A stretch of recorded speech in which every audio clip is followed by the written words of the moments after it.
Bob Dean is really an inspiration to everyone. Oh, yes. One of the top of my lists is NASA. You know that crowd? Never a straight answer? NASA. This Newsweek came out a couple of weeks back. I'm sure most of you may have seen it. This is a shameful issue. This is a shameful article. In search of aliens, it says. And then it says, NASA is out there looking.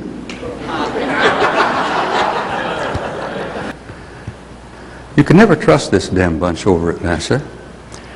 They did go to the moon, but that was only half the story. The story was what they found when they got there.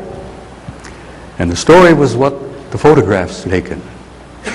Now, you probably know this, but in case you don't, I'll tell you again. NASA admitted about 2 years ago, I think about 2 years back, that they had inadvertently erased 40 rolls of film from the Apollo program. And that release went out over the media, and Congress didn't say a word, no peep, no poop, nothing. The media itself, they reported it and off into the wind.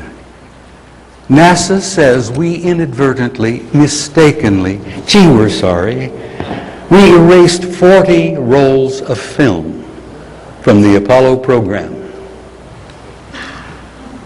Now we're talking about hundreds, if not thousands, of individual photographs in those 40 rolls.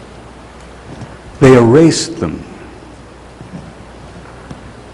Why?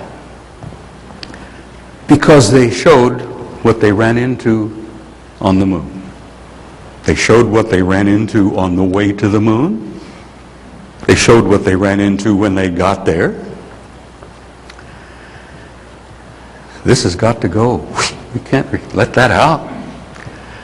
But some nitwit in NASA had forgotten that NASA had given a contract to the Japanese Space Agency back in the 60s, probably involving big bucks, where the Japanese, a sharp bunch of guys over there, bought every negative or every shot of every picture taken by the entire Apollo program, and they've got it in their computers in Japan. And NASA evidently forgot that. Now listen, you have to understand something. There are fine guys in NASA. There are good scientists. There's some fine people working there.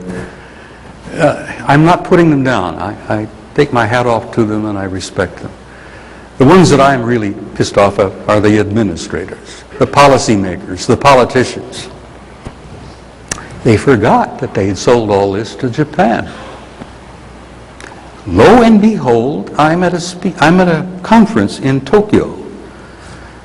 I was a guest of Junichi Yaoi, one of the foremost Japanese researchers and UFO experts.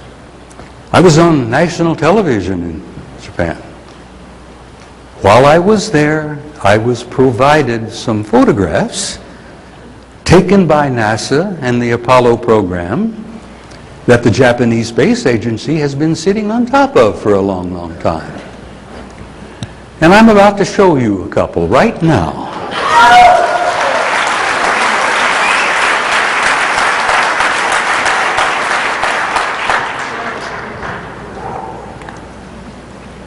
Okay, this is -9. This is Apollo Systems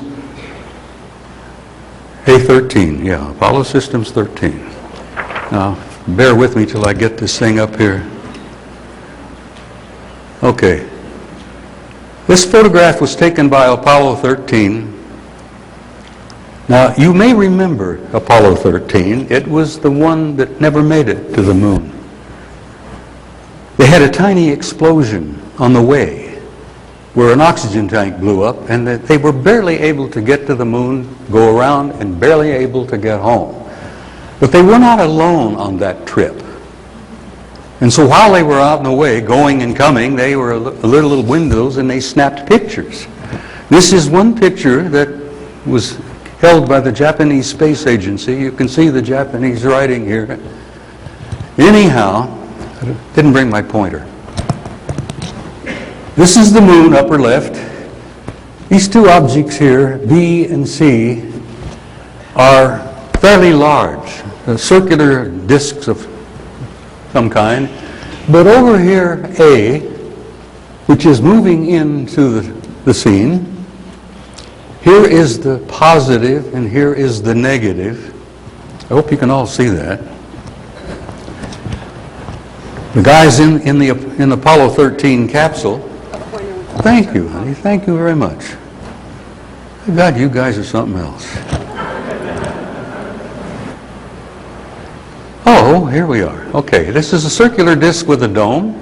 Here's the moon, another disk, but this dude is coming into the picture. And here we are. Here's the photo, and here's the negative down here. This object is 5 miles long. So you wonder why NASA is keeping its mouth shut. How can they talk about something like that? How can they release something like that to you? An object we encountered on the way to the moon that's 5 miles long. Now, just give some thought. Try to consider a technology, a culture, a civilization that can not only build something like that, put it in space, put it in orbit around the Earth, but staff it and man it with how many? I had the pleasure of being on a couple of aircraft carriers. My son is a career naval officer. Spent 14 years on aircraft carriers, Nimitz class, atomic-powered carriers. For those of you who don't know, they are impressive. They're 1,000 feet long. They have a crew complement of 5,000 men.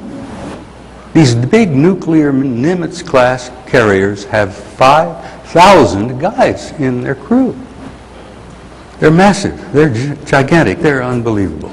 Now, we were joking one day about it, Eric and I, my son.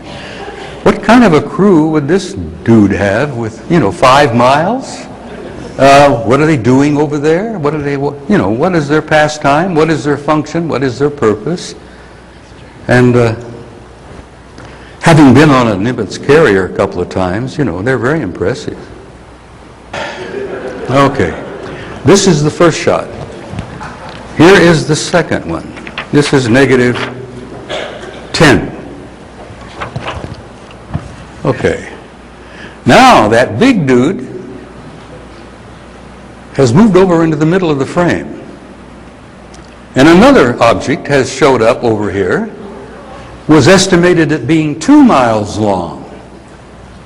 But this one, 5 miles. Here is the print and here is the negative.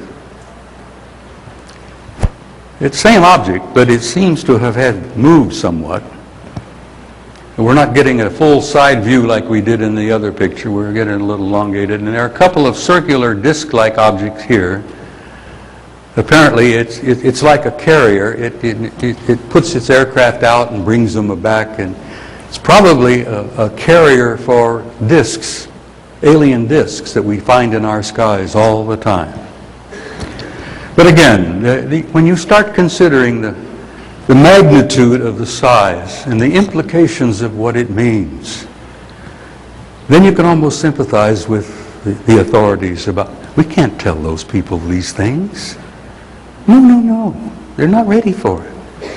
No, hell, they weren't ready for it. They're the ones that were scared to death. You guys can probably handle it, but they can't.